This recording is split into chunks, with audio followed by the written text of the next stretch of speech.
जी गुरुदेव मेरे प्यारे साथियों, इंदिरा रावत राजस्थान अजमेर से।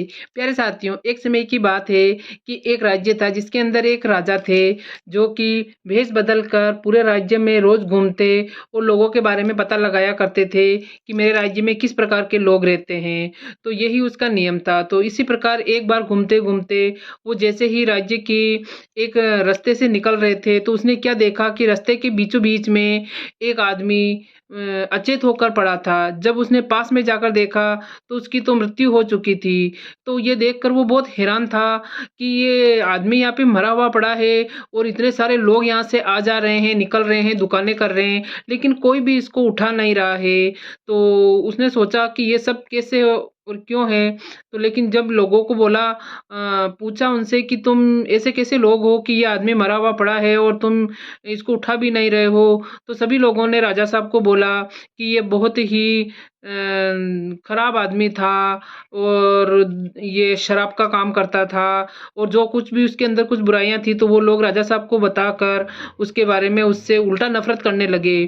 तो राजा साहब ने सोचा कुछ तो करना होगा। तो राजा साहब ने उसको खुद को उठाया, उसका पता पूछा और उसके घर पे पहुंचा दिया। उसके घर पे पहुंचाया तो उसकी पत्नी उसे देखकर फूट फूट कर रोने लगी और उसको राजा साहब ने बोला कि तुम्हारे पति के बारे में तो सभी राज्य के लोग ऐसे कह रहे हैं कि ये बहुत ही खराब इंसान था। लेकिन उसकी पत्नी ने बोला कि राजा साहब मैं आपको यकीन दिलाती हूँ कि मेरे पति बहुत अच्छे इंसान थे और बहुत ही नेक दिल थे। तो राजा साहब को ये सुनकर बहुत आश्चर्य हुआ कि पूरे राज्य के लोग तो ऐसे बोल रहे हैं कि ये अच्छा आदमी नहीं था और इसकी पत्नी इसको बोल रही है कि ये बहुत अच्छा आदमी था। तो उसने इसके बारे में उससे जानकारी प्राप्त करनी चाहिए। तो उसकी वाइफ ने बोला कि इन्होंने सच में ऐसे ही कहा था कि एक दिन ऐसा आएगा कि सभी लोग मुझसे नफरत करेंगे और मैं भी इनको ऐसे ही बोलती थी कि आपके ऐसे कारनामों से लोग आपसे बहुत नफरत करेंगे। तो राजा साहब ने बोला कि ऐसी क्या बात है? तो उसने बोला कि मेरे हस्बैंड रोज शाम को शराब की बोतलें लेकर नाली में लाकर या नाली के अंदर डाल देते थे। उस शराब वाले की एक दिन के अंदर जितनी बिक्री होनी थी वो सारी सारी बोतलें वो लाकर एक नाली में डाल देते थे। और यहाँ पे एक कोठा भी है। तो शाम के टाइम कोठे वाली के पास में जाते और जितने की उसकी आमदनी होती थी उतने रुपए उसको देकर उसको बोल देते थे कि तू पूरी रात भर के लिए अपना गेट बंद कर ले। और इस प्रकार उसको गलत काम करने से भी बचाते थे और राज्य के जो जो कुछ लोग थे वो भी गलत काम करने जाते थे तो उनको भी बचा लेते थे।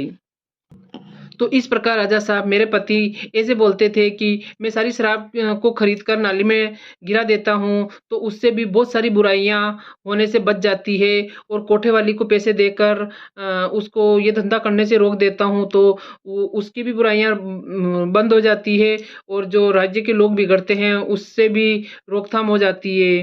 तो उसने मैंने इनको बहुत समझाया कि आपको लोग गलत ही समझेंगे। तो उसने बोला कि कोई बात नहीं, लोगों के गलत समझने से कुछ नहीं होता है।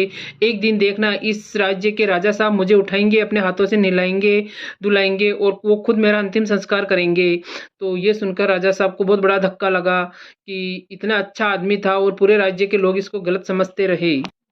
फिर राजा साहब ने खुद उसको उठाया और अपने राज्य से लोगों को बुलवाया और उसको शाही स्नान करवाया और अपने हाथों से उसके परिवार वालों के साथ कर उसका मिलकर उसका अंतिम संस्कार किया। और इस प्रकार इस कहानी से हमें ये शिक्षा मिलती है कि किसी भी लोगों व्यक्ति के ऊपर हमें अपने अपने आप ही कुछ न कुछ अंदाजा लगाकर उसको बुरा साबित नहीं करना चाहिए। पहले हमें सच्चाई का पता लगाना चाहिए। कोई इंसान कितना भी बुरा हो अच्छा हो उसको सिर्फ आंखों देखने से ही उसकी उसकी बारे में पता नहीं लगाना चाहिए, उसकी तह तक जाना चाहिए और उसके बारे में पता लगाना चाहिए कि वास्तव में ये आदमी गलत था या नहीं था।